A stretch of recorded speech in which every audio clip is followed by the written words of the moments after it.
buongiorno, buonasera, buon pomeriggio. Ciao a tutti milanesi nel mondo. Hello, everyone. So, welcome to today's special episode. We've got two great guests with us. As usual, I am joined by my co hosts, Shane from the beautiful Malaga and Hasni from the ever so beautiful Malaysia. So, we've got Andon from Milan Labs and also now part of MWP. So, please subscribe, guys. And we've got the awesome Gio from Coast to Coast. And Andon and Gio are going to help us today to talk about the youth because that is their specialty. So, guys, how was your week? Let's start with Shane. That was good. So I was treated to two games of, I guess, I don't know. How would you say that we're just doing enough to get results against very junk teams, which is kind of nice to see. It seems like we've turned a bit of a corner. Obviously, we're going to go into those results in a bit, but it seems we've kind of turned the corner now, and we're struggling, and we're doing enough to get 3 points against lower quality opposition. Sorry to put Roma into that category, but unfortunately, that's where they are right now. Overall, though, it's been good. It's been positive. I like what I've seen from the team. Ironically enough, but yeah, we always knew this was going to happen with Pioli, which again we're going to talk about later. We're going to go in depth into his post-match comments, but Pioli always seems to do this. Just when things really start hitting the fan, he seems to start like pulling results out of somewhere, and lo and behold, he keeps his job. So overall, I guess, optimistic week from me. How about you, Husney? Yeah, I feel the same way. So I thought that after the Atlanta game, we would go into another one of our famous January dips that would last us maybe like a couple of weeks. But I seem to have climbed out of that one based on two positive results.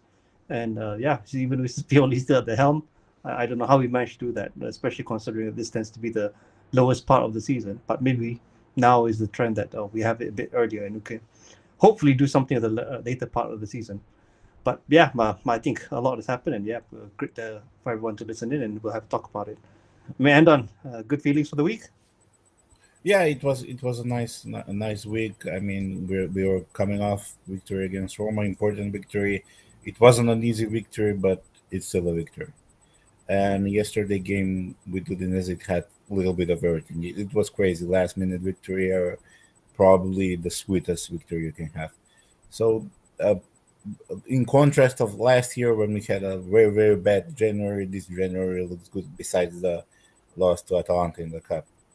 But they're still not stable, and again, it's Pioli problem. But still, I hope at least we can continue to get victories this month. And Gio, cool. How's your week? I mean, week for Milan, good, man. I mean, I'm just glad. But it's a roller coaster, you guys. We're going to get a win, and then we're going to drop.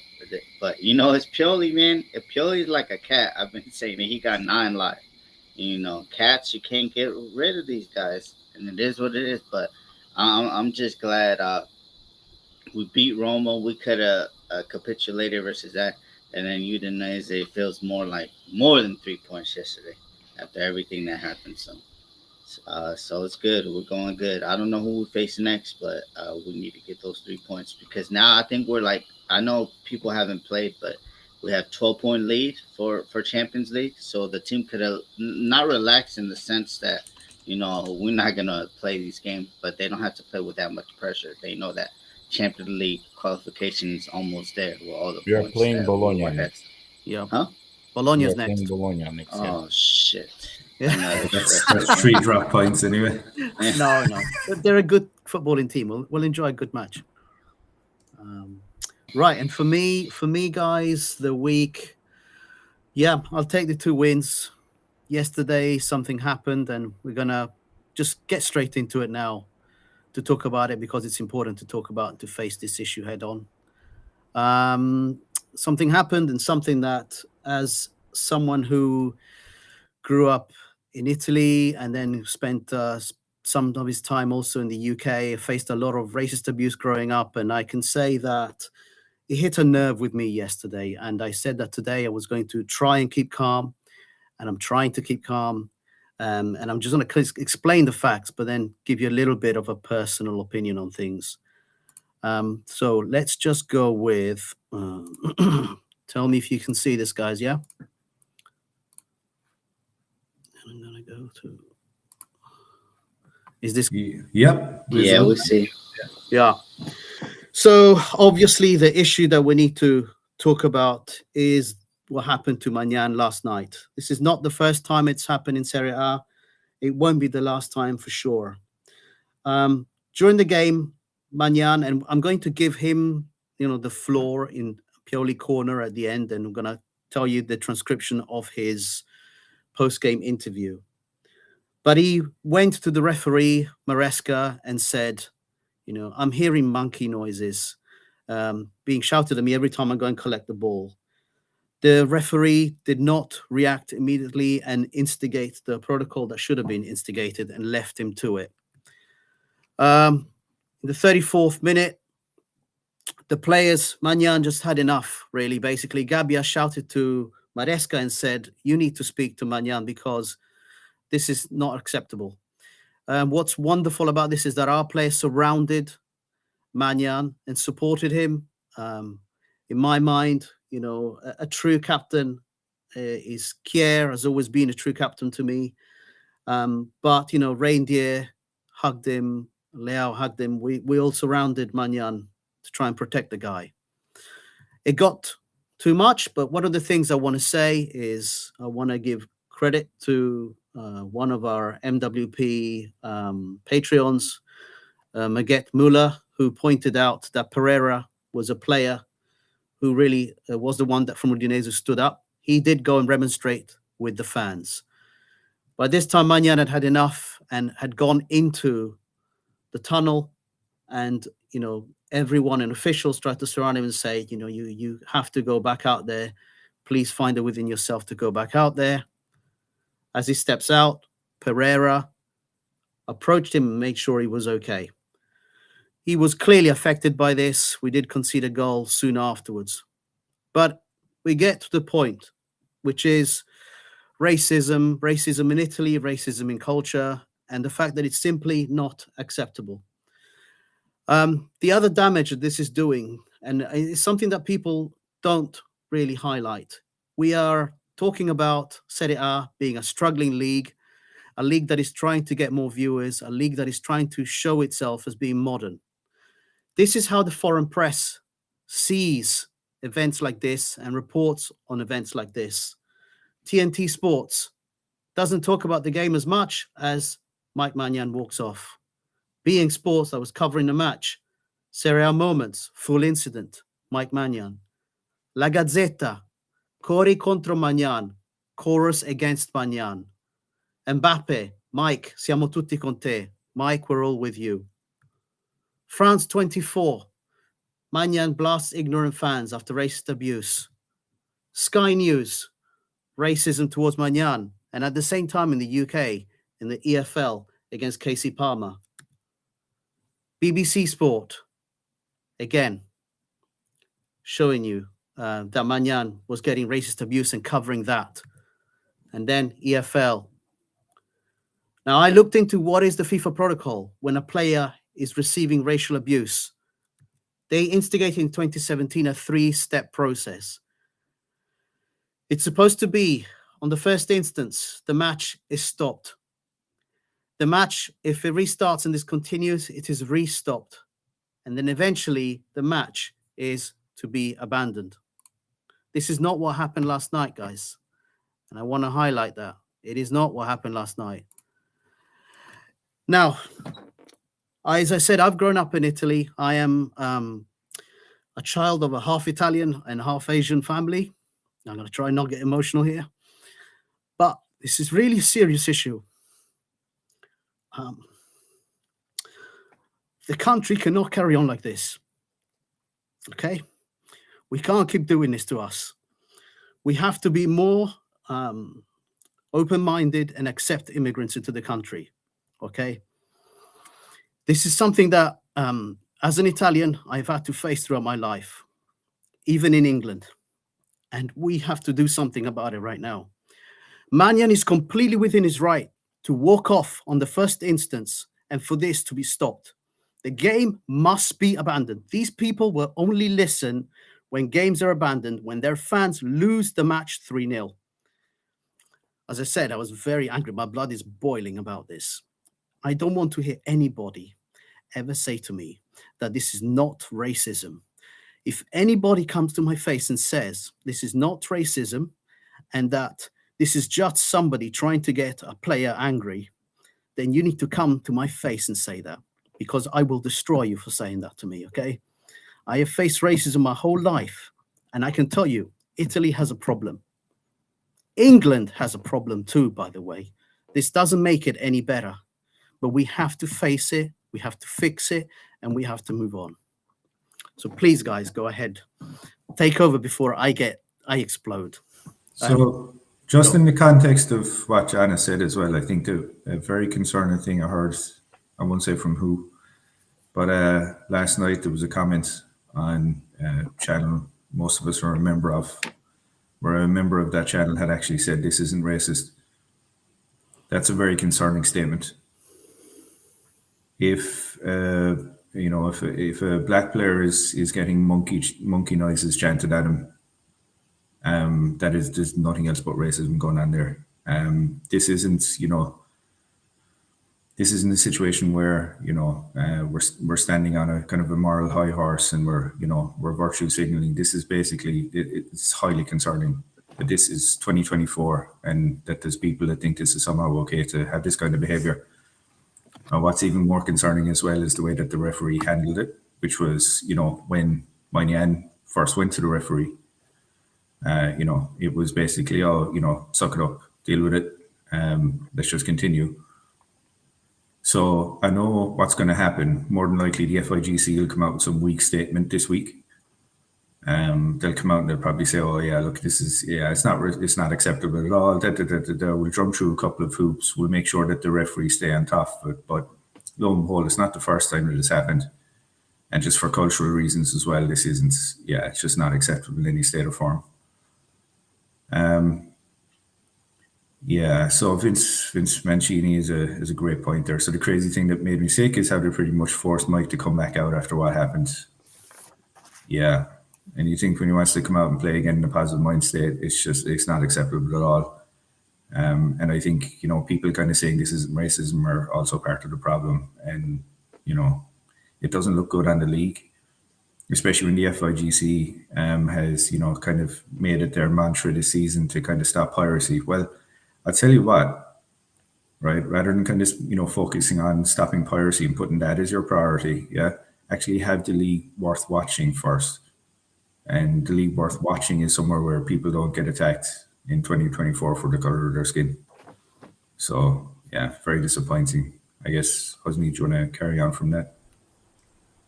Yeah, completely echo what you guys said. Myself also been a target, various things online and also face-to-face with all perpetrators. So I find it very disappointing that players have to take it upon themselves to react. There is no overarching or really that control from the FIGC or other sporting bodies really to try to stamp it out seriously, because it seems to be like all reactive. Things happen, then only then we're going to see that they're going to issue a statement, like you said, Shane. It's going to be something generic that's probably going to come out, and this tends to be the usual playbook that the FIGC sticks to. But anything happen after that, I don't think so. So this is going to be the important thing, especially when considering the sport. And if you consider that we want to be a sport to bring everyone together, and also the fact is that the league has to be set up that we appreciate talents and people from various different backgrounds, faiths, ethnicities, religious beliefs, and all that. So what does this send a message to really the league and everyone else watching it?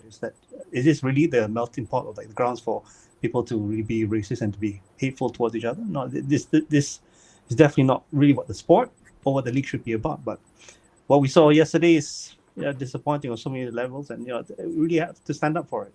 And Mike cannot be alone and really be the first one off the pitch. It should have been like the entire really sporting setup there, saying that okay, this has happened. let's just do it all together. It doesn't have to be that someone leaves and okay, let's wait to do it next. And I really we need to paint it on people, not just the perpetrators, but also the ones that are really belittling or being insensitive towards this issue. So yeah, that's really my take on it. And okay, Gio, you have anything you want to add on that? Nah, you know what? When I was watching the game, the first time he came over, he did this, right? And I straight out said it in the chat. Nobody in the chat said shit. I said racism right there.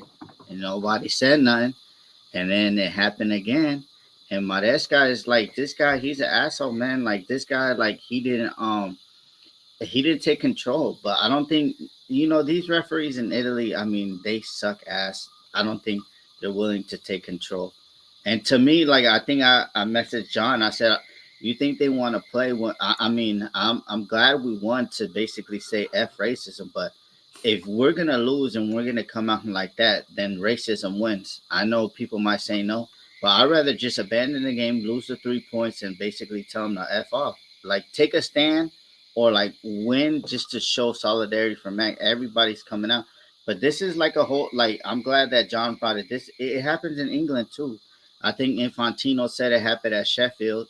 I think yesterday too. So I'm not too sure, but he put out like something on Instagram or on X that it happens all over. But with Italy, it's just going crazy, especially since we got some young puppies like Udoji. I mean, he's the future for the Italy national team. I know a lot of people don't want to say it, but he's the future at left back. I'm sorry, he don't got an Italian last name, but he was born in Italy, and I think they got to get used to that in Italy, to seeing people not like an actual Italian last name, but they're Italian like me. My family's from El Salvador. I'm born here in the U.S., Salvadorian American, and we deal with racism, especially when Trump was in town. Like he said that the country of El Salvador, he said that shit was a shithole. So like a lot of like racist shit was coming out, but I'm just glad the way that our country's moving and we're doing things. But it was just sad because I saw it the first time he came out and he said that. And shout out to Stefano from Sempre Milan. He said it best. He said that he watched both highlights, one from Milan, one from Serie A. Which one do you think showed the racist chat? I'll let y'all know. Which one showed the racism in their highlights? Yeah, I bet you it wasn't to Syria. Oh, Fabio's joined us. Hello, Yes. Fabio. Yeah. Good What's up, Fabio? morning, motherfucker. Listen, I just this racism shit. When is it gonna stop? When is Serie A and the Italian league gonna step up and actually drop the hammer? They don't want to because they know probably 45% of this stupid country thinks like this. But you know what? They need to get heavy on the punishments. Either you strip all the fans from coming in, just ban them for a game, let them lose all that revenue, and you watch how Udinese falls in line, or you have to start docking points. You have to start docking points. I didn't like how we pretty much lost control of ourselves. As soon as it happened, kind of pulled us out, let them get the tying goal and everything else. But this racism across all countries, I mean, at some point, everybody's got to move to this century, guys.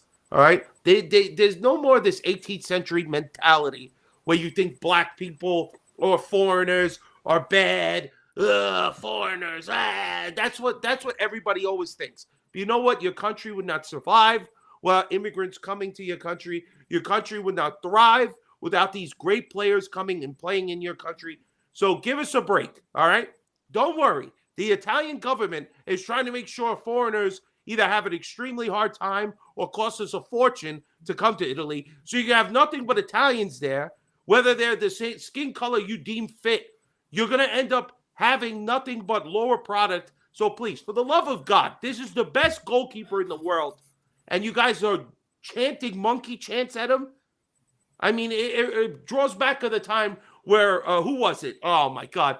The fucking, for Barcelona, where they threw the banana at him and he had to pick it up and he ate it. Daniel, Just be like, fuck Daniel you. Alves, Yeah, like, come on, man. And you know what? Good for Mike and good for the team for walking out. But, these guys, nobody wants to take responsibility. Udinese, doesn't want to take responsibility for their stupid racist fans. And they're not the only ones. There's countless other teams that do this. And honestly, I'm not going to sit here and say, oh, Milan's never done it. I'm sure there's been a moment of jackasses who thought, let's do something stupid like this, but it needs to stop, man. It needs to stop. Yeah. Yeah, Hit but them there's- where it hurts. In England, I think what they do is they use cameras and they identify them, and those people get lifetime bans. They're never allowed back into the stadium. So just before we switch over to Andon, so it's a very important point, right? So Udinese are in a privileged position where they actually play in their own stadium, Yes. right? And that stadium is well fitted out with security cameras. I mean, I So, want to say something yeah. on the subject. Yes, Andon. What's really shameful, as you mentioned, the highlights. I really rewatched the highlights today just to see a little bit more clearly about the goals, and I was expecting part of the highlights to show that incident, to show why the game stopped. And the official Serie A channel didn't even show it that it happened. No. It just went on like nothing ever happened. And Italy, especially Serie A, has this kind of problems. And always the biggest enemy of Italy is Italian people itself. It's not just the person who did. Maybe it was 2-3 persons who did that. But the thing is, you had thousands of people around them, and nobody did a reaction. If you see somebody is racist around you, you have to react. Just throw them out of the stadium. And as you said, it's the 21st century. You have cameras. You have even security. You have security on the stadium. When you see somebody is doing like that, just throw him out immediately. But they didn't do anything. They shamefully allowed the game to continue. Mike said it once. Mike said it twice. And they did not abandon the game. They should have. And the only way they can stop this, because there will be always racist people, that's for sure. But if you put severe bans on those on those racist people, like lifetime, England had in the past problems like that. They had now, but not that much, because they put severe punishment on hooligans, on racists. They banned them for life from stadium. Just, you have cameras, take a picture who did that. Just post the pictures all around the stadium. Let people see who is it. Ban him completely for coming to the stadium, and on top of that, add a punishment to go to jail. It doesn't have to be a long period. Just put him in jail for a week or two. Just like that, only like that, with severe punishment, people will learn to stop. Scare him straight. Yeah, scare him straight, baby. Because now and this- I want to just say one. I want to say one thing. Yeah. If it was one or two people, you wouldn't be able to hear it. You wouldn't. Yeah. This was multiple people. Maybe in the 50, 60, even 100. Because two people in a crowd of thousands, you won't be able to hear. No matter if they got their vocal projections like Fabio, it's not going to be the case, all right? You need probably, if not 50, 60, 70 people all doing the same thing, and that is unacceptable. That's not just one or two people where you could easily identify them and be like, you guys got to stop. But there's a lot of cowards in this world. It takes an actual man to stand up to tell somebody that you don't know, a stranger who's acting in such a ridiculous manner that they would do this in public, that hey, shut your mouth. You know, the only way people are going to do that to other fans is if the team is going to get punished either by points or making everybody sit out the game and playing in an empty stadium. But here we also come to another problem, because Italy right now has problems even attracting top players. They don't offer the biggest salaries. They don't offer the best condition. And for example, if I'm a young talented person of color and I want to play in the Serie A, if I see things like that, why would I go to the Serie A? Just to get abused and nobody doing anything to prevent that? I mean, there was no situation, because we saw how Mike reacted to that, and he was not in the right place of mind to go back to play the game. Here I also blame Milan. They should have, if they continue to play, just make a substitution. Don't make him go back to the pitch to endure that again. Even if it doesn't happen, he's just not in the right state of mind. Just let him go. I don't agree with that. Not a substitute. Let him rest. But Fabio, he was not in the right place of mind to be on the. No, but the point is that they don't want him there. If you take him out, now you let them win. That's all I'm saying. but you don't let them drink because there are other people of color as well on the pitch. That was stupid from them. Also, Udinese has black players as well. What shows them that? Also, they should have acted in the same way. They could say also we're the same color. Well, if you chant Yeah. against us, you chant against all of us. Why was So Pereira the they- only player yeah. that went to the fans? Yeah. Pereira, the only one Other that things. went and stood there. Yeah. You know, that's the thing that's disappointing. So thank you all for talking. I've come down a bit, so I can breathe a bit. But yeah, has someone, you guys talk, and you say truths when you say it's not just past generations, it's current generations. It's currently happening. I had an Italian say to me within the last 2 years, and I'm talking about a scientist here, say to me, I am not a pure Italian, to my face, saying because my mother's an immigrant, I don't count as an Italian. I'm sorry to say, I have an Italian passport. I represent my country and I'm proud of it. And this is again to your point about new players coming in. If we have immigrants in the country and they are born and bred Italians and Italian passport holders, they can contribute to the country and they can make a difference to the country, including the football team. I cried with Balotelli when he was shouted at by his own fans. That was really appalling to see. So something has to change and we have to move on. I think yesterday the protocol was not adhered to be honest, guys. If we're going to go back to what should have been done, at the first instance, Maresca should have blown his whistle and stopped the game. That should have been instance number one. If you look at the protocol, it is twice that this can then happen before the match is abandoned. So if that is the protocol that everyone wants to adhere to, do it. What you don't do is speak to Manyan and say to him, I'll just go back to over there. I'm not saying anything right now. That's not how we move on.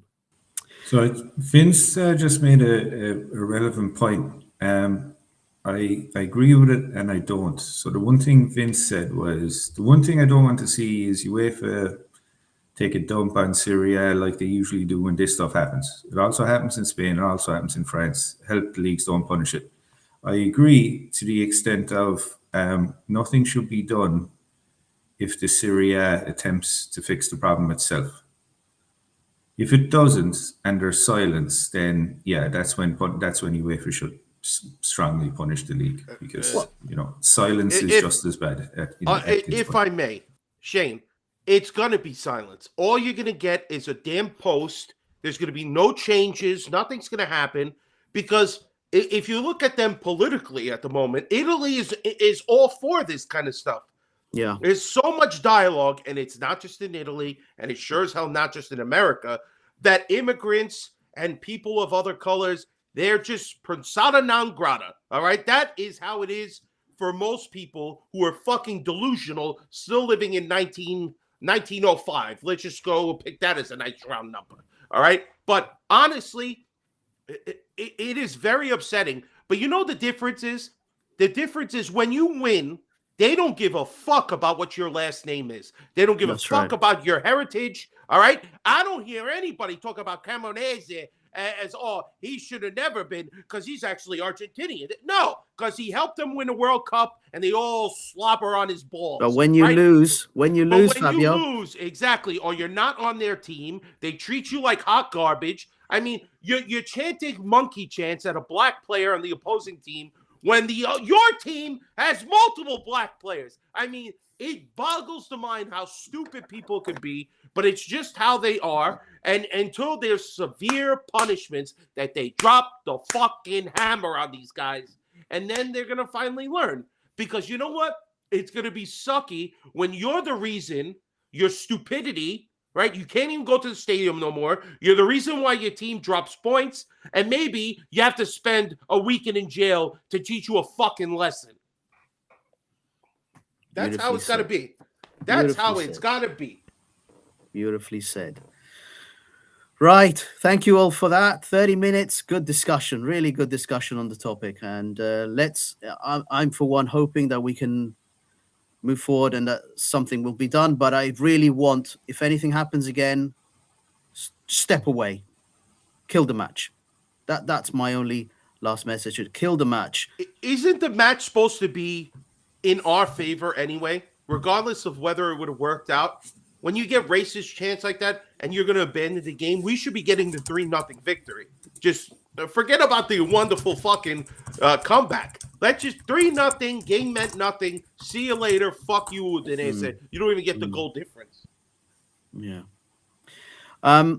Okay, guys. Should we now move on to some game reviews? We're a little bit behind because our last episode was last Sunday. So we have to go through the Milan-Roma game. And do you want to... What's this, Fabio? What are you doing, mate? Oh, I'm just excited, baby. I'm You're just excited to excited. be here with you guys. Right. Milan-Roma. I've got my notes. Does anyone else want to take that first? Yeah, Hands go up, ahead, come on. Johnny. Come on, Johnny. You got Go it. ahead. I All right, trust all right. my gorilla. All right. Milan-Roma. First, we got the notes here from, is it Husney or Shane? One of you two put that up nicely. I call this match Adli Mania. That's what I'm going to call this match. Adli Mania, right? So, 10th minute, Pulisic to Reindeer to Adli. Adli cuts the defender completely out and slots it home. Beautiful finish. And the celebration was out of this world. And watching how everybody's with him, you know I'm a huge Adli fan, so this really put a smile on my face. 28th minute, Hernandez. I don't know if you recollect this. He fired a ball across the box. It actually hit the crossbar and then bounced out. 29th minute. So this was really a match of our French contingency because they were all magnificent in their own way. Magnan pulled off a magnificent save on the 29th minute. It really was something else. 55th minute, Adli gets the ball on the side, fires it across the pitch to Kier to head it down to who else but Giroud to head it home. 66th minute, Calabria, once again, I'll have a little bite. I'll have a little bite at the Udinese defender. I just happened to be in the box. He had that bite, straight penalty, and Paredes stuck it away. 83rd minute, Giroud back heel, which was it just cut everyone out. All of the Roma defenders were clueless as to what was going on. Theo hit what I described here, I've got in my notes, a Scud missile. A Scud missile that no one in the world would have saved. Magnificent game. Overall, I'd say we usually, as we usually do, we dropped in that second half. Our form dropped. The game went a bit away from us. If you just look at the score, you'll sit there thinking that it was a comfortable game. It wasn't. But our French contingency and French contingent really did save us. Any comments on that game from any of you? Husney, I'll go to you first. Yeah, so I'm thinking back to the game that we played, I think it was last season or the season before that, where we went up 2-0 and we actually drew the game 2-2. So I was starting to get a bit of those vibes when the Calabria actually, slipped up and gave away that penalty. So, this is really what I enjoy watching, and what I think that this Milan should be about is that even when we concede the goal and we make these stupid mistakes, but we're always fighting for it. I mean, that back heel from Giroud, talk about, I don't think that is something like you could even just practice in training, right? I mean, push comes to shove, you're under pressure, you have that bit of skill, you know that Theo is running, and by the way, Theo has been playing centre back for a while, so you're still wondering whether he's a bit rusty or not, but this is the signs of a world-class player. Still making that run, connect up with that back heel, and really blast it in for the third goal. What a goal. And this is Theo, and why I think that he is really the attacker in defense. So, I mean, you're right, John.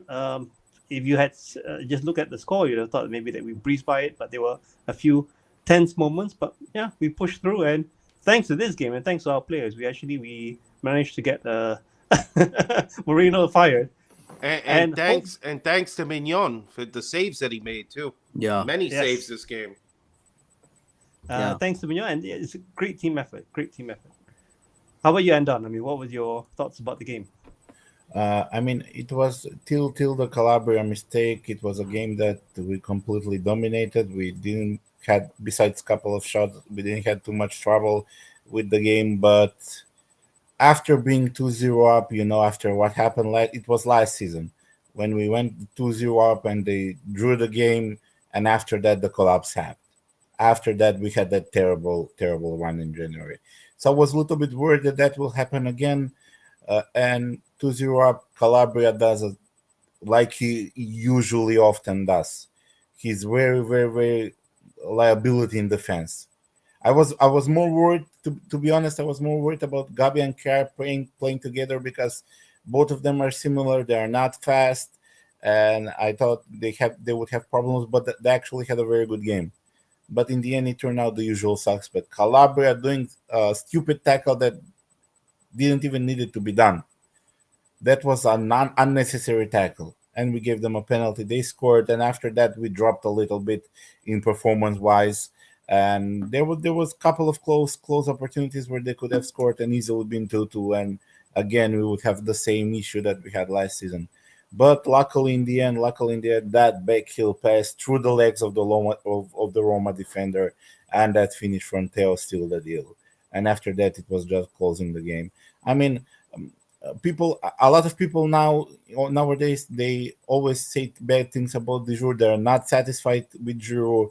I understand. Yes, we need a new striker. We need a modern striker. But this season. Giroud is doing an amazing job.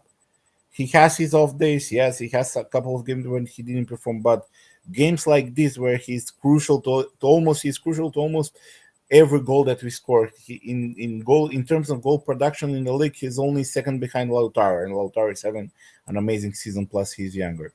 So based on that, it was a very good victory that continued our good form, and hopefully we can build on that. And of course, because we're in a part of the season where we cannot allow ourselves to drop too many points. We dropped in the first half, so if we want to, I know the difference is like 11 points with or 9 with Inter.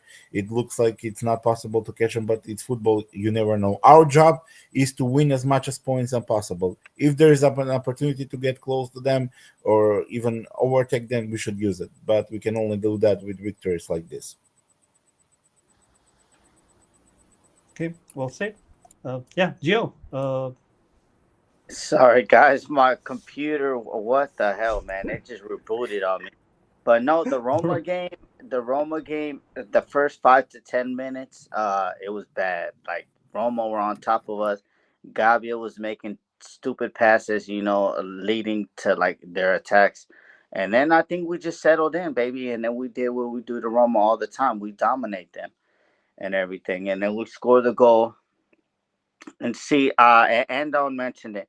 See, the thing is with Giroud, this is what I want to see from Giroud. I don't give a F about the fucking goals and the assists. But this game, he was an animal. You saw that he was all over the pitch. He was coming into the midway line, getting the ball, releasing our wingers. This is what I want to see from Giroud.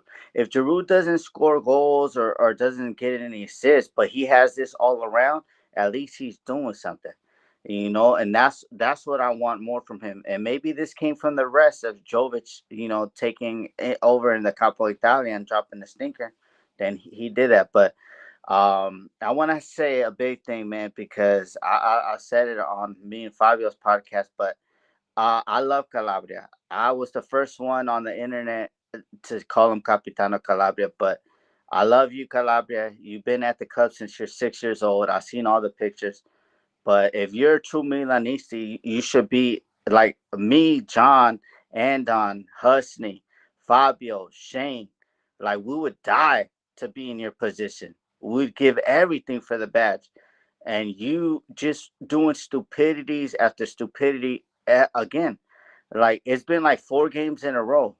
I don't know what's going on. Maybe you'd be like, oh, okay, you know what? Pioli's not going to sit me. I'm the captain. I'm doing this and this. So I think Pioli has the blame. But it's sad to say, but Calabria, your time is done. The only time we seen the best with you was under that Gattuso, because probably Gattuso was beating you up in the locker room and telling you to be a man or something. I don't really know. Oh my But god. Calabria, and then we bring in I just want to mention something. There's this guy that said that the growth decree and all this bullshit. that now young Italians can dream again. No, mother effer. Italians can dream when their own Italians start putting young Italians in the fucking starting lineup. There should be no way that Terracciano is not coming on before Florenzi. And that's all I got to say. But we won the game, and Theo is back. Put him as a left back. He did what he did. And I mentioned it this week with me and Fabio. I said he's our player that we cannot sell. I'd rather sell Leao. I'll sell everybody before Theo because look what he brings to the team. Center back, left back, everything. We need to build on the spine, okay? And Theo is that spine, just like our stupid cousins across the street. You know their spine. You want me to mention their spine? Bastoni, Barella, Lautaro. When we're gonna start building the spine? I know we need money, Jerry, but we need to keep a spine of a team, at least three players, one in defense, one in the midfield, and one up top. So that's all I gotta say. But I was happy, and ciao, Mourinho, your dinosaur tactics are no longer welcome. How about you, Oh, man. Fabio? Listen, first of all, need I remind you, all right, Calabria has his brain fart moments, all right? But to ship him out the way you guys are doing, oh my God, man. I mean, did we forget the masterclass performance he put on against Napoli with the MVP of last season? I mean, the guy, he just has these moments. Unfortunately, he's a lot like the team. He's up and down, right? Now, maybe Calabria doesn't need to be the starter, all right? That's up for management and the coach to address and find a better right back, all right? He's not a terrible right back. He just had an awful moment. Without that moment in the game, it's pretty forgettable for Calabria. If he does not cause that foul, you could have forgot that he was even in the goddamn game. As far as I'm concerned, it's more the defensive times when he steps up that I'd like to remember than the stupid brain farts he seems to have in certain parts of the game. And then he does offer something offensively. He does occasionally put in a good cross. Occasionally, he will try to shoot on target. There are good things about Calabria. He just has these moments where, like the majority of the team, he's just a little too bipolar at times. Shows up big games against Napoli and then has a brain fart to let Roma almost come back into the game. But thank God they didn't. I hope Inter never sign Marlin because he's got Calabria's number. Very true. There are certain players that just listen. Calabria is also the same guy that him and the other players on that side, they were able to control Mbappe for a game. So there are, again, tactically with the coach, the player just steps up this particular game. There are moments where he isn't terrible. Has he kind of got to the end of the line where he shouldn't be the starter? Maybe it's the idea Kalulu's not there. Florenzi's older than him. You buy Terracciano, but according to what we've seen so far, he plays left wing back. He doesn't even play the right side. They don't even want to try him on that side. I don't know what the hell's going on. So there's so much going on in regard to you need to have players in place that are going to push your starters to keep producing good performances on the field. And Calabria is no different than everybody else. You know, that's why you need Okafor there to push Leao. Now you see Jimenez pushing Theo. Again, you know, if Kier's your backup, Kier's not taking your spot if you're Chow or Tomori. So you keep putting in performances, you know, as best as you want because you know you're not going to lose your spot. I think that's kind of what's going on with Calabria. But he does have moments that he puts in a good shift. Sometimes he offers something offensively. But Theo Hernandez, the center back is over, all right? He's not playing center back. Don't even fucking suggest it no more. I don't care how many guys go down. He has an assist this game. He has an assist the other game that he a goal this game, an assist in the other game we haven't talked about yet. He's just, again, what more proof do you need to put these guys in their actual fucking position and get them to play the best that they can do? That's it. Fair enough. Absolutely fair enough. And Shane, we're not hearing from you. What's your opinion on that game? Any comments? Good, rough, hard one. You know, it was, yeah. All right. So a the thing good, rough, hard one. It's like, what? No, hard Shane, one. Shane was A hard watching one. something Hard else before. one, I was WON. I was watching something else. Oh. No. So it was, it was scrappy. I think just the thing is though, for people being, I guess, a bit negative on Mourinho, and it is dinosaur tactics, right? However, Mourinho with a good squad isn't necessarily as defensive as as people paint him out to be. So that time that he was in charge of Real Madrid, they had one of the higher scoring league seasons ever because he had the players to facilitate them going forward, and he did quite well. I think him at Roma, though, he wasn't given funds. Ironically enough, I would like to see him in charge over Pioli. Anyone that's saying that taking Mourinho like instead of continuing with Pioli is mental, because you can't not offer a manager that's won the Champions League twice with junk teams a shot at this group of players. This is insanity. If we have Mourinho for Pioli over Pioli for me any day. But anyway, so the game itself was scrappy. We had their number, to be honest, for most of it because, again, they just didn't go forward. Lukaku just looked completely on his own. Nothing really stood out for me except the Adley goal, which was beautiful, very well taken. He's got a technique for days. I mean, you could see it. It was great. The defense did him a favor though by just giving him a lot of space. However, beautiful shot. Giroud came up trumps again, and obviously Hernandez doing what Hernandez does, scores amazing goals. So put them to the sword. But following on from that though, I think just to wrap that on, should we go into the Udinese game? Have we Yeah, let's covered do that. everyone? Yeah. Let's do that. All right, John. Right. Support. On the Udinese game, so first thing to say is that on the 24th minute, Kier saved a really clear goal chance, basically. I think it was Lorenzo Luca, the number 17 from Udinese. The ball was squared to him, and Kier put an interception that was just spot on. Even it was such a clear interception that the ball almost went out for a throw behind him, which is really impressive. On the 25th minute is when the whole Magnan and the racism incident started. And as I said, Maresca was alerted, did nothing about it. Then in the 30th minute, there was a ball from Leao to Theo. Theo squared it into the box, and Ruben Loftus-Cheek, really neat and clean finish. Lovely. 32nd minute, Gabbia alerts Maresca to speak to Magnan and says, enough, this time you got to do something. And this is when the whole incident starts and he walks off. There's no doubt whatsoever. We've discussed it at length. Magnan was clearly affected by it. Who wouldn't be? And on the 41st minute, after the game restart, Samrsic skins Kier.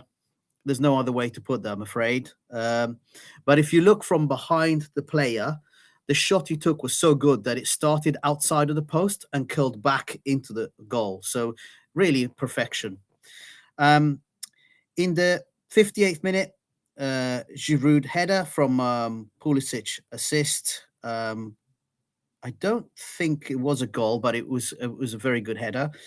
And then on the 61st minute, Reindeer. Oh, this is something that I need to mention. I put a note on this. So Tovin was coming down the wing, attacking us, right? And Reindeer went, "Oh, I'll try and clear this," and he cleared it into Theo Hernandez, who then looked down at his feet and went, "What is this?"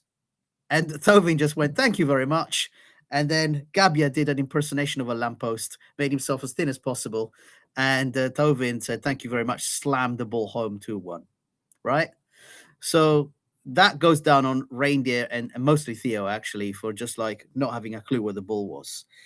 For the 2-2 on the 82nd minute, Leao got the ball, passed it to Theo, who then got it to Giroud, and who fired a first-time shot that went off the crossbar, bounced down, and Jovic went and finished it off. Just he was the right man at the right time, the right place. And then in the 91st minute, again, Giroud was involved. The ball came out to him, and he fired a shot over the defenders that was going to curl under the bar, and the goalkeeper saved it out for a corner. corner was taken. Who knocked it down? You hear that name again. Giroud knocked it down. Okafor chested it and slotted it home on the half volley. So we win the game 3-2. Justice was done. We walk away with the win. Very hard fought win. As expected, very physical match. I don't think anybody thought it was going to be an easy game. And actually, I'm going to surprise you guys. I did back Milan to win, but for both teams to score. Yeah, I did.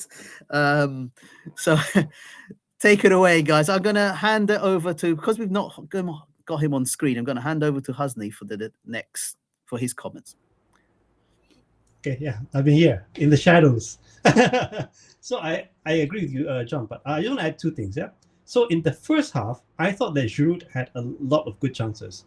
So I remember that one chance, I think it was from Theo, but then it was a cut in. Theo or Liao? It was a cut in, but I think it was behind Giroud, but his positioning was okay. Then another one, if I'm not mistaken, was actually a long ball, and I think it might have been from Kier, a long ball to Giroud, but I think he took a bit of a heavy touch and maybe a bit soft, I think. So yeah, it was over the top, wasn't it? It was over the top. He should have just Yeah. hit it with force. Even the commentator said it, that why did he tried to control it? He should have just kicked it. So yeah. Yeah, so Giroud has been, I agree with you, John. Giroud has been instrumental to the game, and he's also had good chances. I had thought that had those chances actually converted in the first half of the game, it would have been an easy 4 or 5-0, and Udinese might have been too switched off to actually try to come back in the game. But then comes the second half, and the second half, I have to say is that Udinese had some good breaks. However, because they're not a team of any decent quality, and I don't think we should really think of them as maybe like a top 4 contender because they couldn't convert them. But we have to give credit to actually some of our players that actually managed to break up the play. So I remember Gabia had a few good clearances.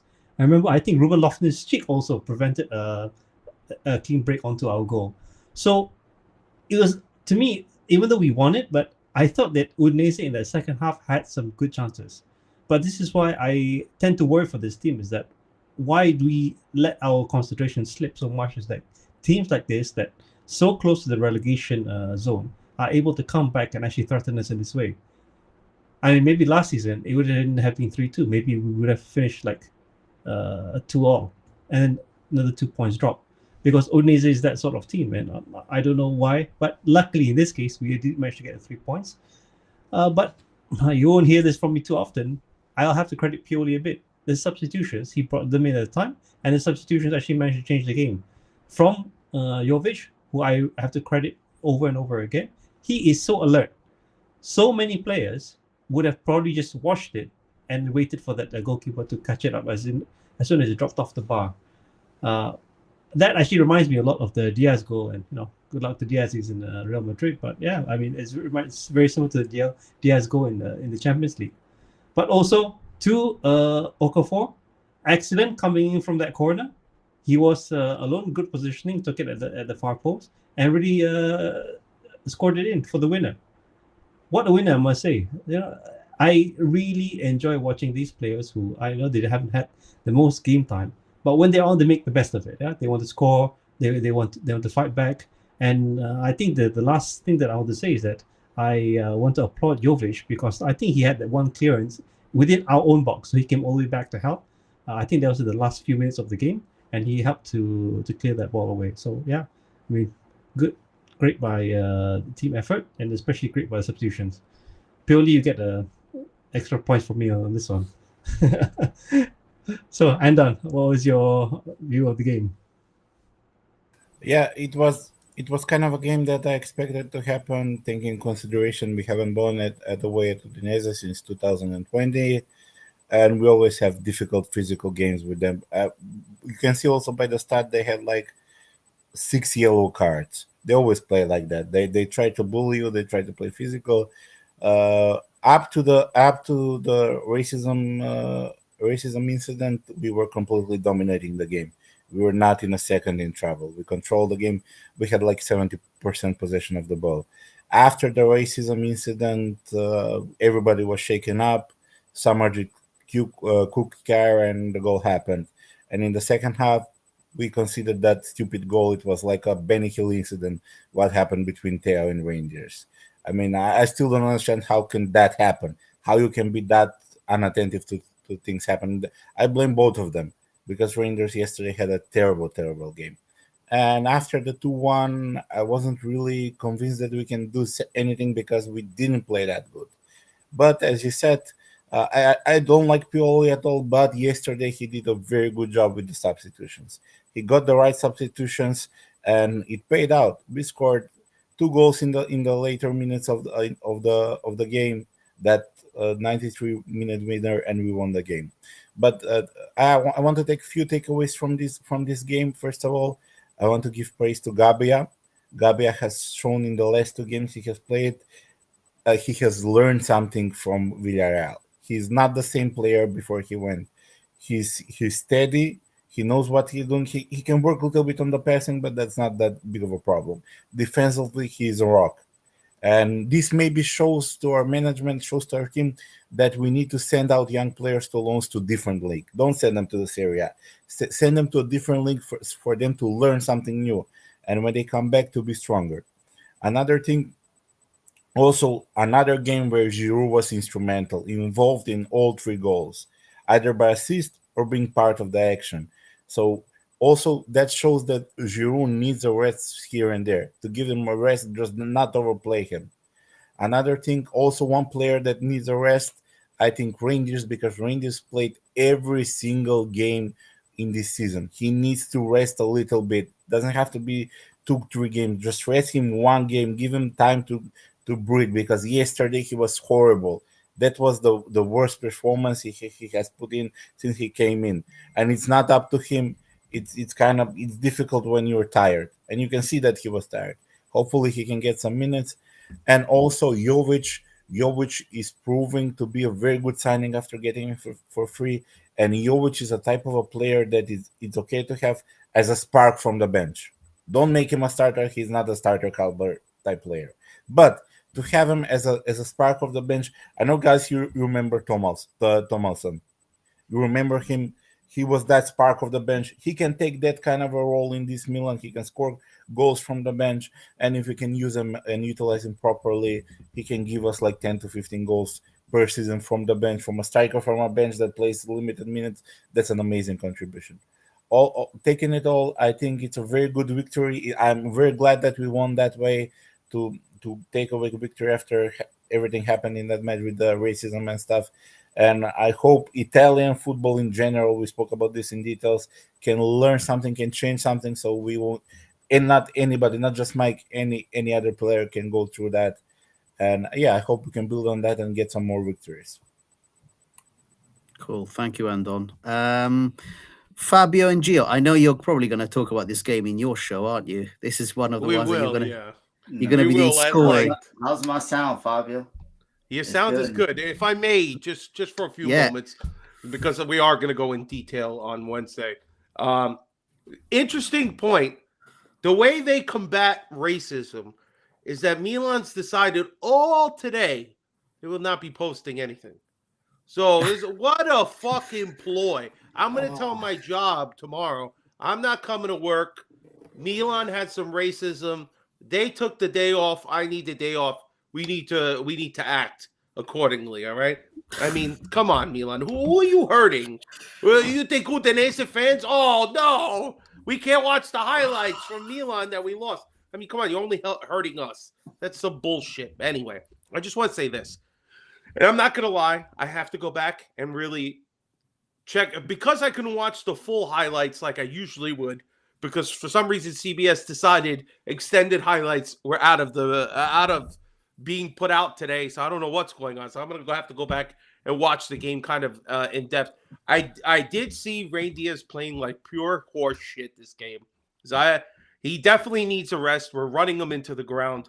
But one player that I did mention in the pregame,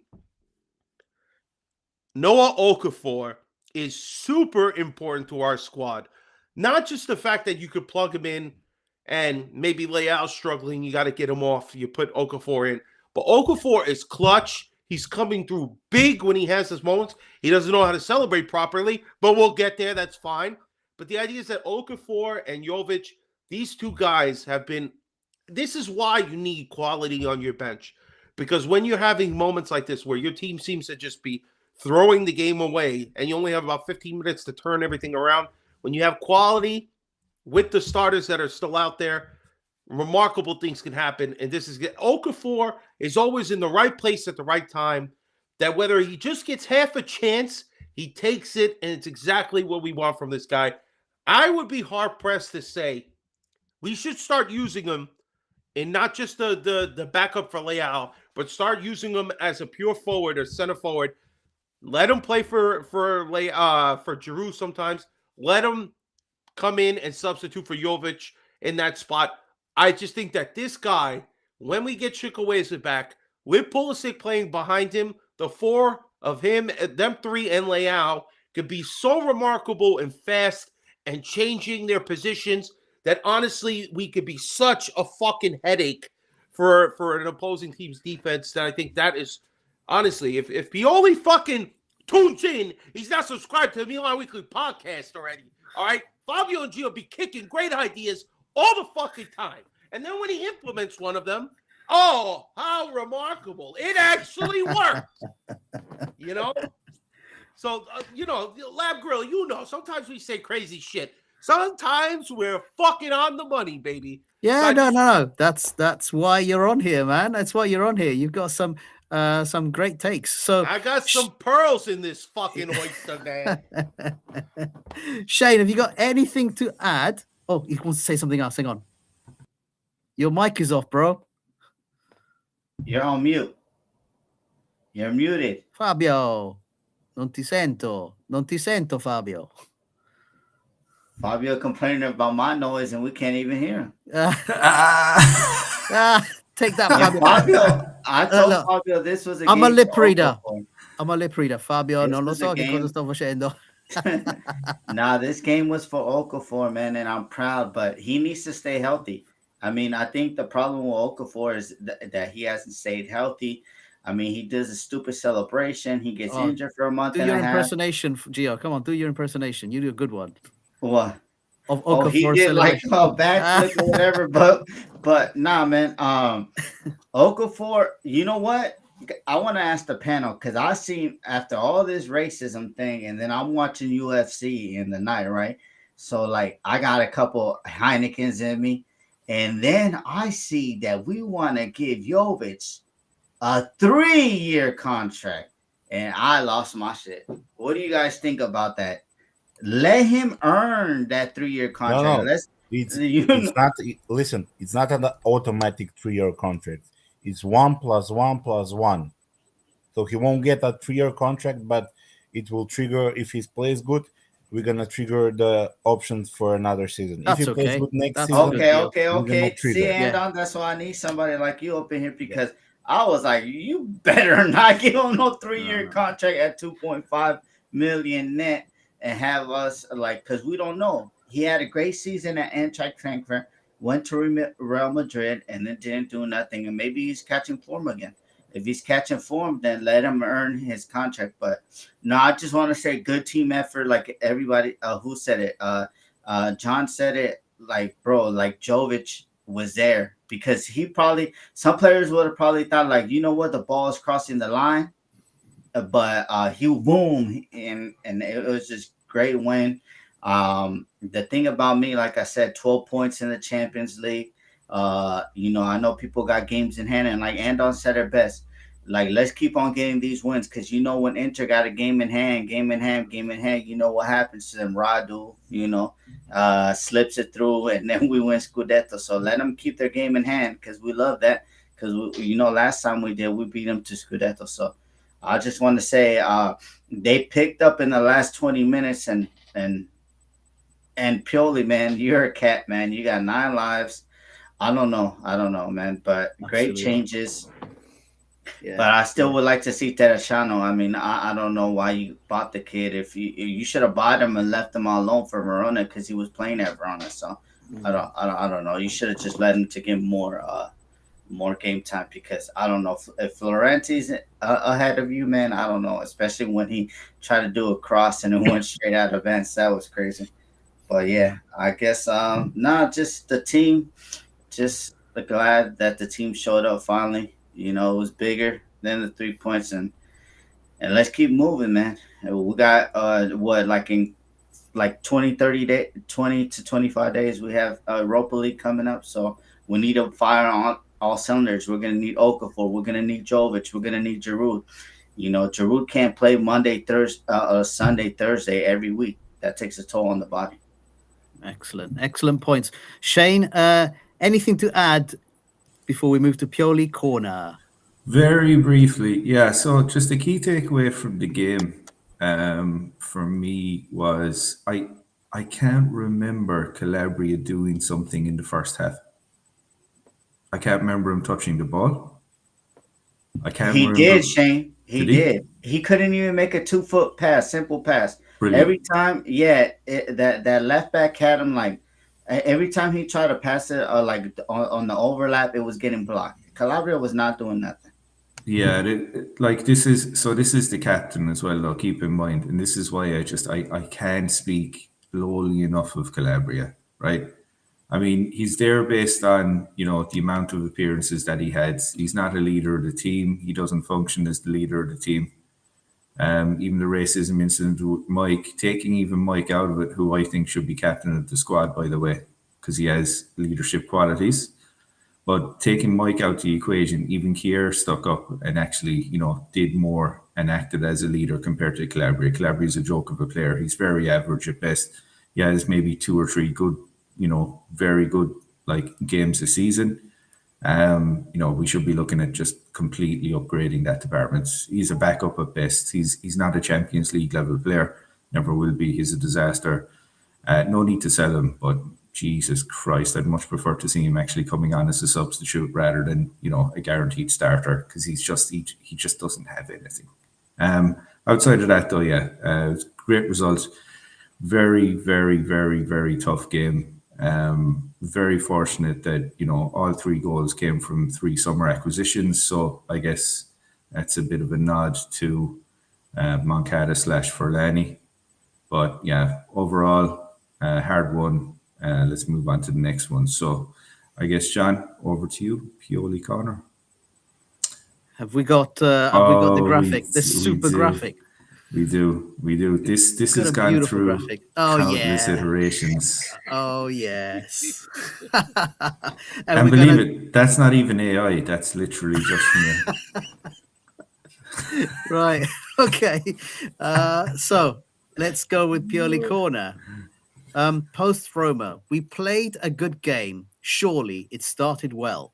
We worked hard, even in the defensive phase, against an opponent who kept the ball more than we expected. We were a compact team, generous, and with the quality necessary to score 3 goals. Surely a good game and a good start to the return fixtures in the season. A good comeback from our defeat against Atalanta. Adli showed against Empoli and again tonight that he is working hard. He is showing his quality, but also his confidence that he can become an important player for us. Clearly, he still has steps to go. But he has a strong character and conviction that he can become a key player for us. He is showing a willingness to contribute and is intelligent. He is going through a good phase, and now he has added goals. This will be an important game to count towards his growth. On Gabbia, this game was important. He's happy to be back with us. He's motivated and concentrated. This was not an easy game to think. This was not an easy game, so don't just think that we bossed Roma. Udinese will be quick and physical. Let's try and extend this run in Serie A. And I'm just going to give us a couple of lines to Mourinho because this was his final game for Roma. This is us, Roma, the most incredible fans that I've ever seen in my life, and the coach whose name makes people think that his name is Jose Mourinho, Harry Potter, not Jose Mourinho Felix. This raises the expectations of the fans. The truth is, we're still fighting and looking for something that is so hard to achieve. This was his final, basically, press conference before, obviously, Roma got rid of him. Post Udinese, Pioli said, "We played well in the first half. We found ourselves behind and things got complicated. However, With a lot of hunger and drive, in the end, we obtained an important result. We now have to think of Bologna. I always believe in the character of the players who come off the bench. Okafor can play left, right, and centre. Jovic also scored a goal tonight. Yes, I had to change something during the game. Yes, we did lose balance, but a change was needed. I am satisfied that the players worked hard throughout the game. Mike is a good guy. I'm sure 90% of fans are good, but a minority unfortunately exist. Let's make sure that they never return to the stadium. Let's move forward with serenity. Let's see if Mannion needs some additional help post this game. And I'm just going to finish Pioli Corner with an extraordinary post-game interview with Mike Mannion himself. I went to get the ball and I heard monkey noises. First time, I said nothing. Second time it happened, I went to the bench and told them what happened. It's something that should not exist in football. Unfortunately, this happens in football. We have to react. We have to do something. This cannot be allowed to continue as is.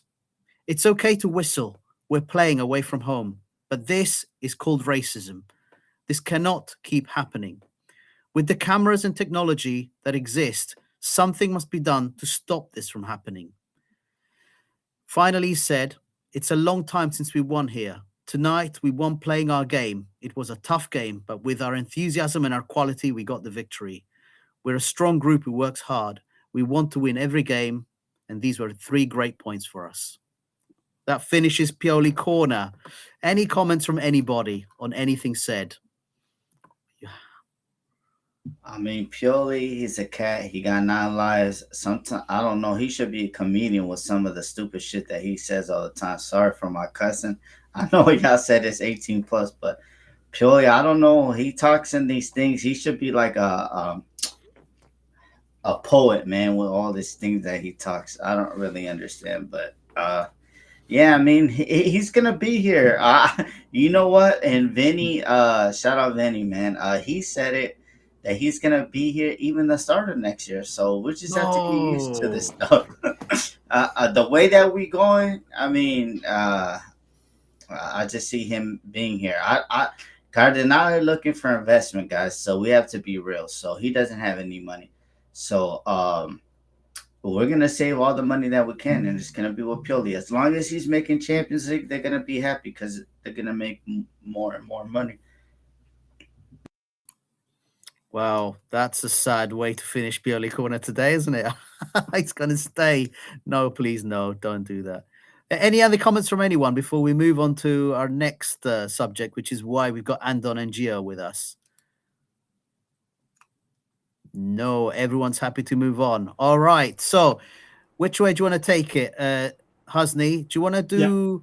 I'll do the overall, then we'll focus on... excellent. Let's do that. You've got the controls. All right. Well, I've prepared something. Hopefully, everyone can see a little bit.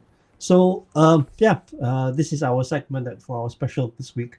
This is concerned what we've titled Teen Titans, because this is really what our Primavera are. They're standing head and shoulders above several large academies. And you can see what we have here on the screen is that I've actually showed our Primavera League standings as well as other performances in the UEFA Youth League. So just for everyone who you might not be familiar, there's 2 main formations that are Primavera playing, a 4-3-3 and a 4-2-3-1. I think this is quite good because as long as they mirror what the first team is doing, they should actually make the players good candidates into filling up for those positions, and we've already seen that quite a bit. But if we were to compare our standing and really in the season before, but also in the season before Abate took over, we weren't that great, yeah. So we were pretty much a mid-table Primavera team. Last season, 9th place, even though we got to the semi-finals of the Youth League of last year. We and the season before that, 13th place under a different manager, and before that was 10th place. So nothing really special. But what we see this season, we're in 3rd place. At what point we were mirroring the first team, which was actually in 2nd place, or even I think we were also joined first with Inter in the early part. No, I think before the international break, we were first, and then everything fell down after that. Okay, thanks for that, Gio. So I think the injuries really also caught up with Primavera because we've been shifting players, the younger players, also into the first team. And yeah, when that happens, taking a dip. So what we can see with the youth league, so we've won 3 games out of 5 to actually top the table. And I think this is very important because if you see the academies that we played against, Dortmund, Newcastle, and PSG, these are big academies in themselves, especially if you consider Newcastle with the Premier League and the amount of money they have available. PSG, and by the way, I think Kylian Mbappe's brother also plays in the PSG. Used to play in the PSG youth team, but I don't think he played against our Primavera. But yeah, we earned the position, and yeah, very quite respectable. But the next slide, just to show everyone, is that I just want to go in terms of summary of our players. So what you see on the screen here is I've arranged it from our website, and I actually just made a few corrections because it seems that our website is not updated as much. But yeah, the average squad age is actually 18.2 years. So we're below, so we're at a good age. I think there's only about 2 players about 20 years old. I think that is Clinton and one more that I cannot remember his name. But yeah, Abate was appointed 2022. And 5 clean sheets so far of this season. So what you see here is a Simic, goal and assist. And you look at the rest of the defenders, quite a number of them have actually joined up with the first team appearances. Partizagi, Jimenez, Simic. And I just want to point out, and I think this is quite interesting, is that Clinton, he has a goal and assist in the Primavera and also I think in the youth league, but he's not really been played in the first team. And similarly as well for the midfielders, we have Eletu, 3 goals, 3 assists, good numbers. Perucci, if I'm pronouncing that name correctly, 3 goals and an assist. So our midfield actually is quite a potent midfield, and I think that is, if you ask me, based on the season performance when they played the 4-3-3, a lot of the goals came there. And just to point out is that we are much better. And if anyone watches the Primavera games, if you watch our home games, those tend to be more of the goal fest rather than the away games. And also we perform slightly better at home rather than away. And yeah, coming up to the forwards, this I think is very commendable. I think this is cut into Shane, maybe your presentation. Quite a number of gems here. Yeah, look at these goals. Even a 15-year-old Francesco Camada, 5 goals, 2 assists. Look at these numbers. Yeah, if only we had these numbers and distribution in the first team, we would say it's very much all-rounded. And also, we have a player that has been actually featured inside the first team list, and that is Chaka Traore, which has 2 goals and 1 assist. But yeah, I mean, this is, you guys, what are your views? I mean, Andon or Gio, I know you guys keep an eye on the Primavera, see how our boys are doing, and yeah, I think it's very much Primavera and Academy to be proud of. I mean, Andon, what is your view? I mean, Abate took over a team that was struggling in recent seasons, the Primavera. We weren't that great with the Primavera.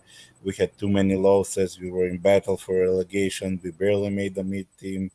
And then they decided to put Abate. It needed a little bit of time for him to go into the first gear, but he has shown a very good, also good tactical ability.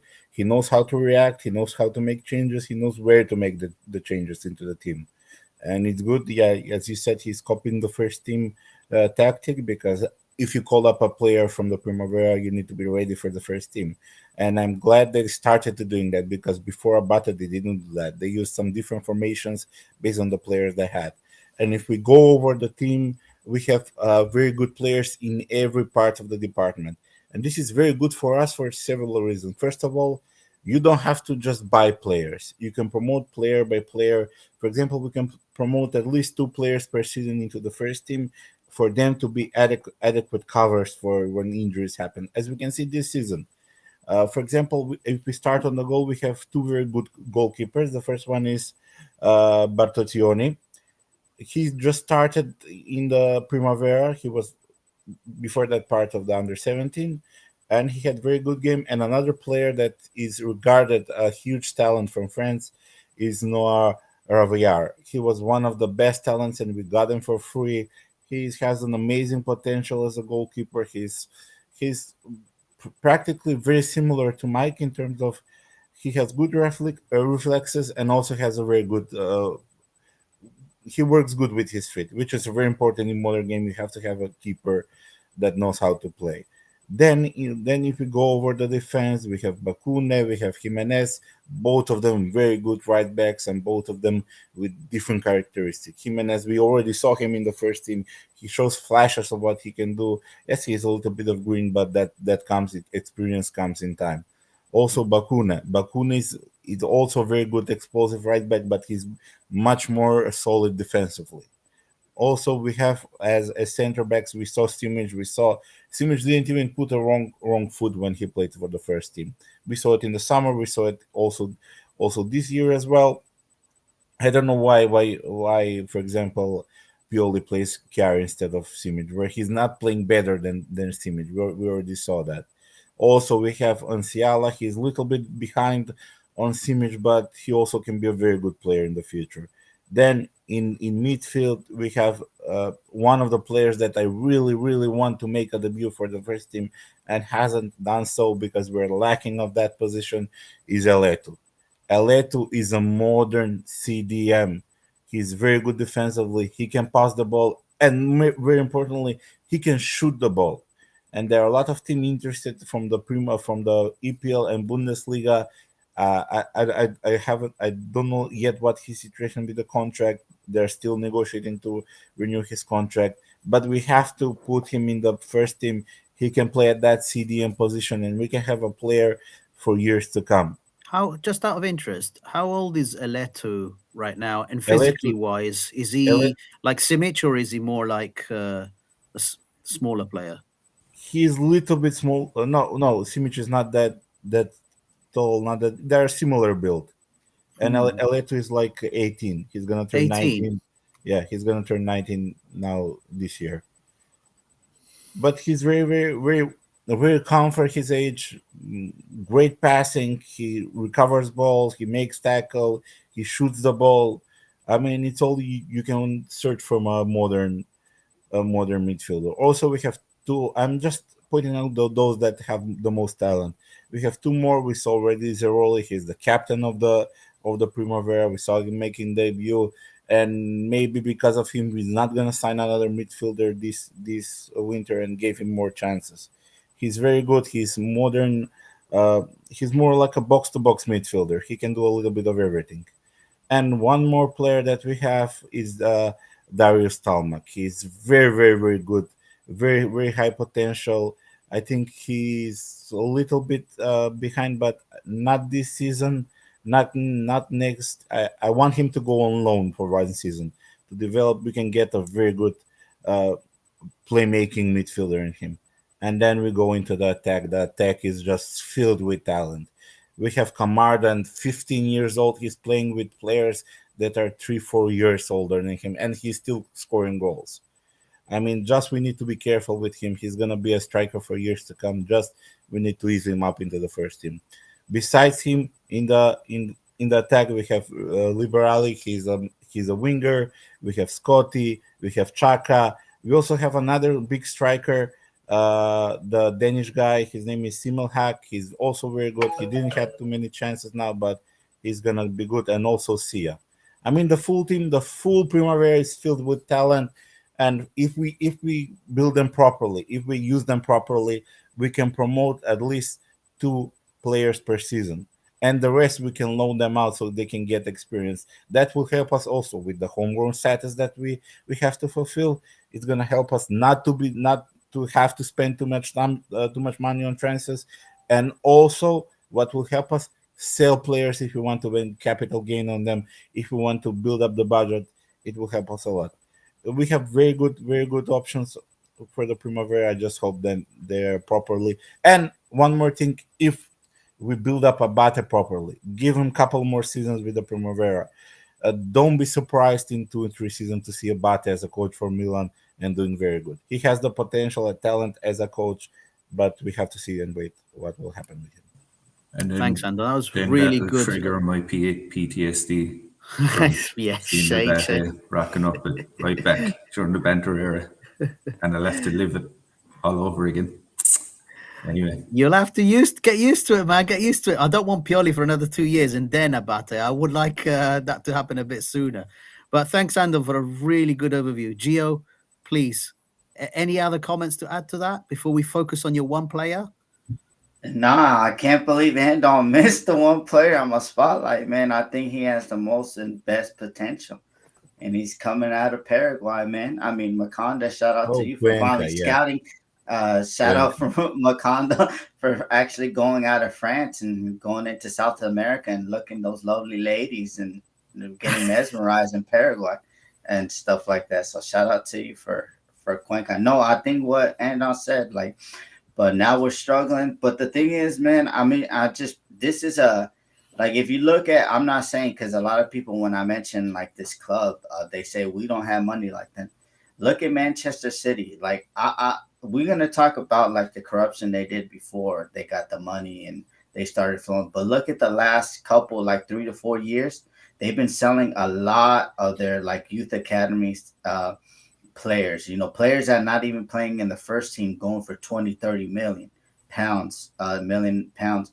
So like Andon said, if it feels like they're not going to be a fit for the first team, then we need to sell them, move them on. Even if we get 5 million here, 10 million here, it's always going to help us, especially if they're like contemplating, should we sell like one of our big name players and then we could sell like 3 Primaveras to make up money to get funds, and we could go ahead and do that. But Andon put it on, and if y'all want to watch Primavera games, they're on Milan's YouTube channel. You have to pay, I don't remember how much you have to pay, like $5.99.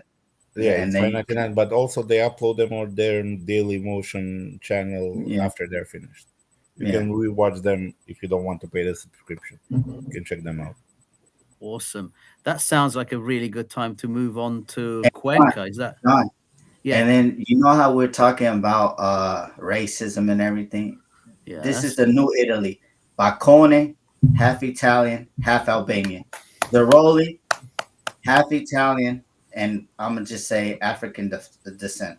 This is the new Italy. So these guys that are making all this in the stand, this is your new Italy. This is the way that Italy is going. So get with the program, baby. And both of them have world-class potential if they're developed properly. Both of them. Even Zeroli, Ibakuna, Italy can get amazing players in position. They're lacking a lot in past few years. That's why they need to be careful with that racism, because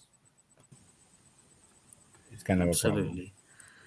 Shane, I don't know. How do you want to take this one? So you gave me the slides for Cuenca for Gio's choice. Yeah, so when Gio said he wanted to come on, I said, Gio, can you name the player for me, I guess, out of the Primavera that you're most excited about? So, and he'd mentioned Mr. Cuenca, the Paraguayan powerhouse, the Asuncion assassin. God help me, I think that's the capital city of Paraguay, according to Google, and I probably butchered the name. But anyway, yes. So Mr. Hugo Cuenca, so number 10 for the Primavera. So I guess going on to the next slide, John. Yep. So 19 years old, standing at 1.83 19, sorry. So shared citizenship, Paraguayan Spanish national. Main position, obviously playing at the attacking midfield, can also play right midfield, right winger. Interestingly enough, he's actually left-footed. So I'm very excited about that fact, because if you have someone who's left-footed up with that cam where it functions very well, that's a rarity in itself. Contracted now until 2025. So I guess next slide there, John. So just digging into the games he's played for us this year. So he's played in the Primavera, so in the league, he's played 13 games, 2 goals, 2 assists. The Primavera, so the Copa, he's played 2, 1 goal, 1 assist. And then UEFA Youth League, he's played 5 games there, no goals, no assists. So that's a total of 20 games, 3 goals, 3 assists. So I mean, he's played quite a big amount of games this season. So I guess moving on to the next slide, John. So just a couple of facts there about Cuenca. So pull this from Sempre Milan. They did a very good drill down on him when he was first signed. So I've kind of pulled it from their page. So yeah, this is homage to Sempre Milan. This is definitely not just copying stuff from them. So Cuenca is said to be leadership material, as he was the captain of all of his youth division teams, and was called up for the under 16 Paraguay national team. He's an attack-minded midfielder who can slot in as a Metaela in a 4-3-3 or a trequartista in a 4-2-3-1.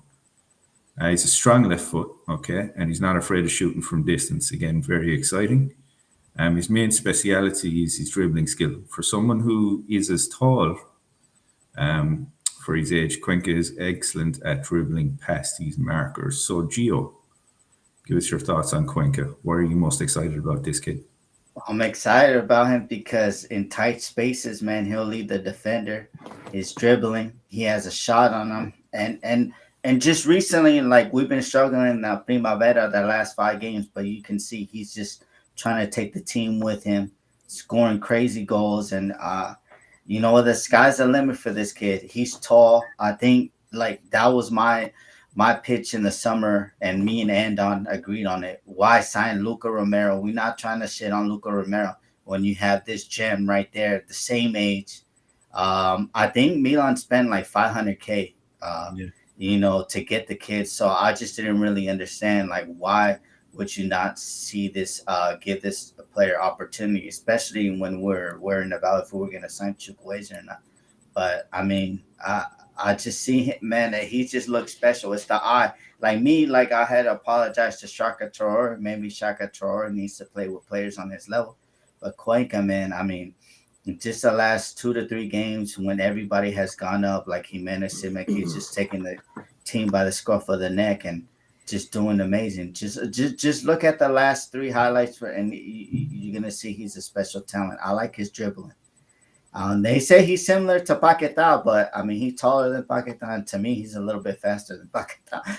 But to me, I like the dribbling, tight spaces, and I like that he's a unit, man. We need tall players now to be able to score goals. But I think he's going to the top, regardless of what if we have him on the team or not. I think he's special. Yeah, and shout out to Macondo for actually going to South America and getting. Well, he not Brazilian, he not Argentinian, but they have other top talents like in Paraguay and Ecuador. Especially those 2 countries are coming up with a lot of young talent. So Cuenca, man, the sky's the limit. Like Iron says, we have to protect him though. We have to ease him in. You know, just like Yeah. Barcelona doing with their players, like right now, Gavi, Pedri, they've been easing them in. That's how we need to ease them in. We don't need to do the same thing that we did to Pellegrino. You break your foot because we just throw you in to the wolves. So Cuenca, I think he's ready, man. I mean, it's just gonna be tough moving out over pushing Pulisic out of the right wing I because mean he's that's more looking on the right wing right now, right, yeah, Anton? I see him yeah. more on He's the playing right. more on the right wing. Yeah. I mean That's that's another interesting. problem we need to issue because if Pioli stays as a coach, God forbid he stays as a coach, these kids would never see the light of the day to play for the first team. Only way they can play for the first team if we have multiple injuries. And even in that case, like we're seeing with Simic, they're still not playing. They're gonna give them a game or two to play them, and that's it. They're gonna halt their progress. For example, now Simic is on the bench, not getting minutes. While he's not getting minutes, the Primavera is struggling. Yeah. So we need a coach that knows how to utilize youth player. I'm a little bit. That's why we have 2 options for the summer. If we get Mota, I know Mota is no Conte, he's not a proven winner, but with Mota, we can play a formation that we can use Cuenca as well because we're speaking about Cuenca now, and also Mota is good at promoting youth players and using them properly. So we have to decide this summer what we want to do. Do we want to stay with Pioli and continue to be mediocre? Because Pioli is not doing anything special. He's not gonna do anything special. He overachieved what he can do.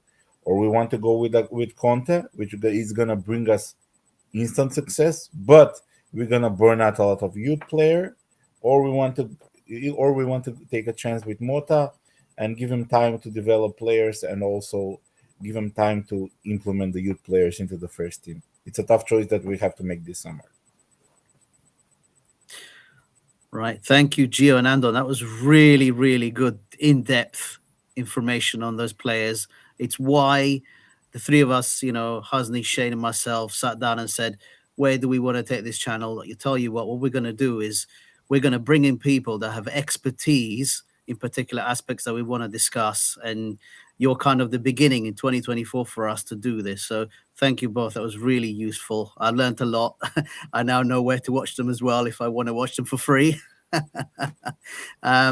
So should we move on to the last piece, Husney, which is a discussion on the mighty Rafa? And I leave it to you. Yeah, so as part of our weekly pod, we will also have our player focus. So for this week, we're jumping in terms of the grouping that we're moving on to a left wing, a famous one that we have, and that is going to be Rafa Leao. So for those who are listening to us on Apple Podcasts or on Spotify, we have Rafa Leao and his FIFA card on the screen, as well as some pointers about him. 24 years old, former Serie A most valuable player in the season that we won the Scudetto. Recently renewed the contract, so I think kudos to Maldini, Massara for that job to really get it across the line and get him to sign. And he's now earning what's reported around 5 million net a season, as opposed to some of the previous rumors that he wanted 9, 10, 12 million a season. So we managed to agree on the 5 million net, and I think his fine that was also a bit contentious was settled. And what's also been reported, he now has a 175 million release clause, which if someone does come along and pay it, will be a lot of money in the bank. But we come to our current season, and this is my take on it, which we're seeing was a rebalancing of the team, but he's only scored 3 goals and 6 assists. However, in my opinion, this is my personal opinion, is that he still remains quite pivotal to the team and still has a lot of contribution, especially his attacking threat. But if we were to compare that to last season, where he had 15 goals and 10 assists, I think he's quite a way off. And if we want to really target the same kind of numbers, I think it will be truly amazing if he can do it in the remaining games. So yeah, I mean, just to pass this one over, Shane, what are your thoughts about Leao and what has he done this season? He's our best player. Still is.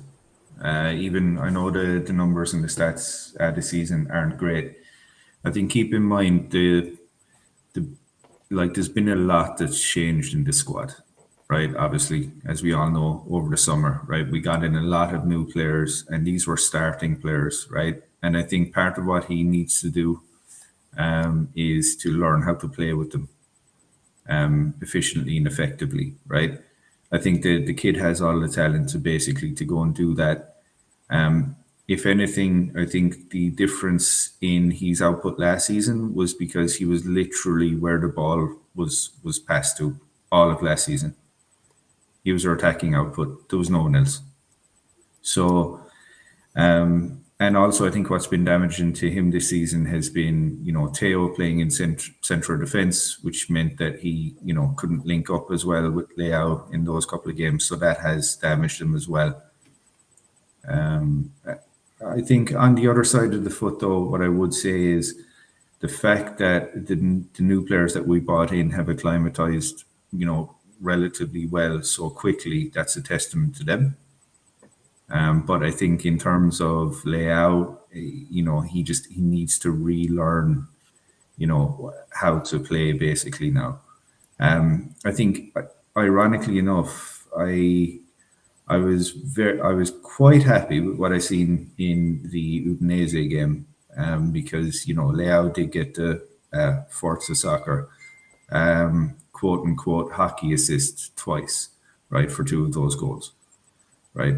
So I think he's slowly kind of relearning what it is, to kind of provide and to be efficient.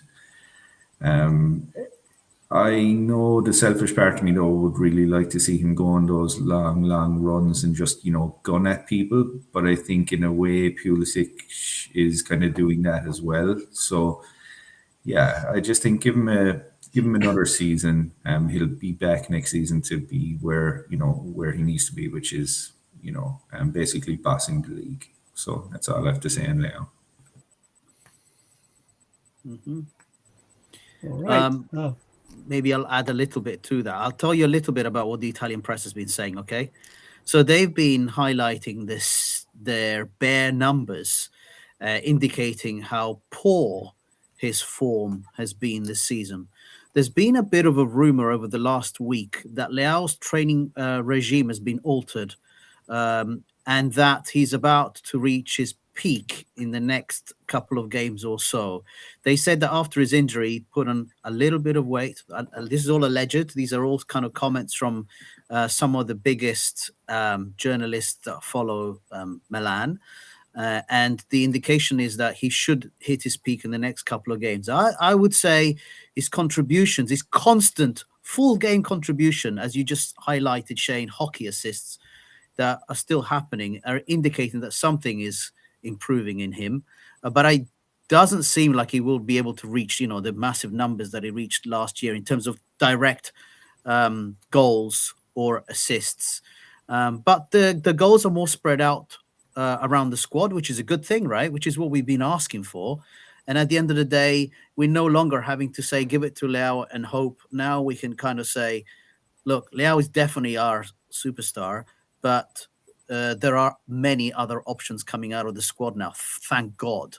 But I agree with you. He is our best player. He needs to get used to these players around him and the way that we're playing, which is a bit different. But it's interesting that the Italian media is presenting.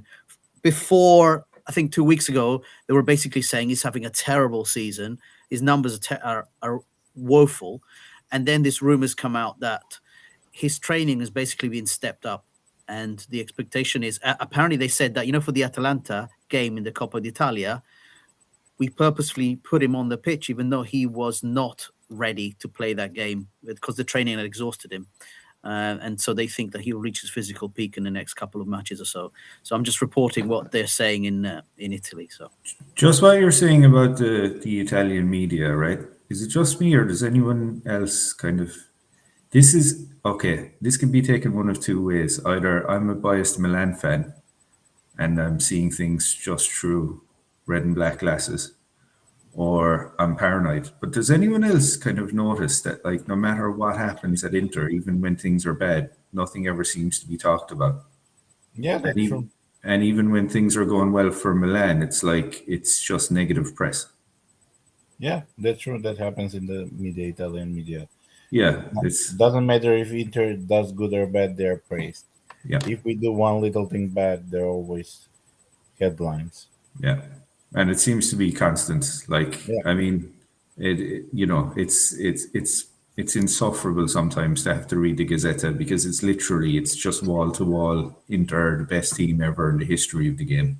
Gazzetta does not cover Milan fairly, Shane. It's kind of well known. It covers Inter and Juventus, and it's pro-Inter and Juventus. So don't worry about Gazzetta giving you anything that is pro-Milan, really. It doesn't really do that. Yeah. So you just kind of got to say, like there's newspapers in the UK, for example, and say, these are just pro this party. Gazzetta is like, Inter are the best thing in the world, and then Juve next to that.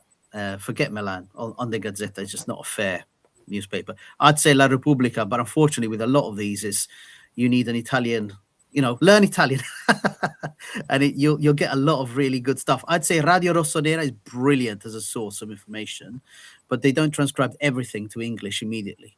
And they get like Mauro Suma, they get Pellegatti speaking, people like that. So it's really interesting to hear that. But until they transcribe things, I will try and give you the rumors as much as I can. Okay, and that's good translation, John, because I think some of your favorites on X, I don't know if they're from Italian descent. I don't want to say that, but I think they misconstrue words. So if I'm not hitting up John, then I'm hitting up Lore. Shout out Lore. He was actually born in Italy. He goes quite often. He's from Milan Club SoCal. He's always transcribing for me. Okay. because I think I got mad for what CDK said, like about disrespecting us. And he said, nah, nah, nah, nah, nah, nah. They took it out of the context. I read the whole thing. So shout out to Lord, man. And that's Yeah. another thing that constantly happens as well. I've like the amount of Twitter spats that I've seen started over stuff about that apparently a Milan player has said, and when you look back at what he was told, what he was supposed to have said, he hasn't said that thing at all, or it was either taken out of context. It's like, please, people, learn to use Google Lens to translate stuff, and don't go by the Twitter translation because it's just junk. Just use Google Lens; it's efficient and it works, and it's free. Absolutely. Or Absolutely. John. John. No, it's my way of kind of like keeping in touch with Italy, right? So funny enough, I will be going to Italy in a couple of weeks' time, but it's a good thing to kind of keep up with the news and stuff, and hearing Italian all the time. I do enjoy it. So I want to thank you guys for coming along today. I feel like, honestly, Shane Husney, I don't know if you feel the same. This has been our most important episode so far out of all of the ones that we've recorded. I really feel this was quite impactful, the discussion we had at the beginning, especially. I want to thank you all. I want to thank the Milan community for, the really awesome, like I would say, Coach Nico as well is going to be our guest coming up soon enough, and we're going to have a discussion on tactics. We have But to get today was really Nathan on enjoyable. as well. I know we always promise. I'm so sorry, Nathan. We'll sort something Nathan, out too. hit up one of us. Well, actually, I've dropped out of a lot of social media, so hit up either Husney or Shane, and let's have a conversation about that. But this is how we want to go forward: is we want to bring guys that have real passion for particular aspects of the club to talk about them, so that we have a grown-up conversation about things. So In thank other you words, guys for people this. that know what they're talking about, because we don't, for the most part. 1,000,000%, Shane. Thank you guys for having us. We really appreciate it. Thank you guys, and thank you guys for not shying away from racism. There's a lot of other platforms that will, but I mean, I think this is amazing. Look at the background. Rock Nation, you, John, I didn't even know you were half. Not saying it in a bad way. I didn't even know until you start talking about it. And down out there from Macedonia. And me, they say I look Asian, but I'm from my family's from El Salvador. Everybody you could be an Asian brother, Gio. No. Asian Trust brother. me. Where I went to high school. I mean, Asian Cerritos, Artesia area. Like if you ever come out to LA, that's full of Asians. So I always mixed in good. So. But this was needed, and I appreciate all of you guys. Cool. Thank you, guys. Thank you, everyone. Forza Milan, and see you next week, guys. Forza Milan. Everyone. See you. See you.